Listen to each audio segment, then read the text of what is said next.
Can you please explain the parable in Luke 19:27? Well, the parable is more than just one verse, my friend. It's an entire long paragraph, verses 11 through 27.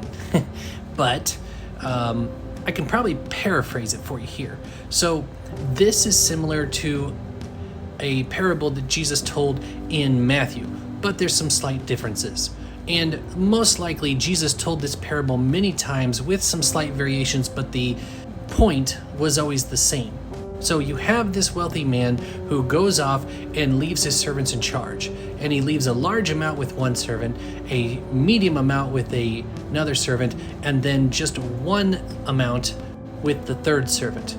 Now, the first two servants absolutely double his capital, and when he comes back to reward them, he gives them to keep exactly what they've earned for him.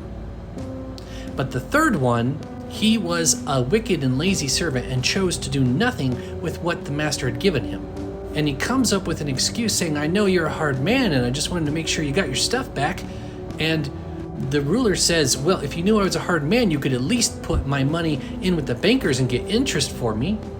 So then he commands his other servants to take away what was given to that wicked, lazy servant. So then we get to the end of it, starting in verse 26. I tell you that everyone who has, more will be given, but from the one who has not, even what he has will be taken away. But as for these enemies of mine who did not want me to rule over them, bring them here and slaughter them before me. So we have to understand that while this is somewhat true, Jesus is not speaking for himself. He is speaking still as the ruler in the parable. The ruler in the parable is saying, bring these here and slaughter them before me. He's a king. He has absolute authority, and there were people who rebelled by not doing what he asked them to do.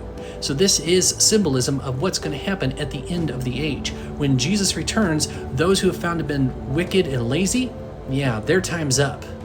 And those who have been found faithful, they will be rewarded.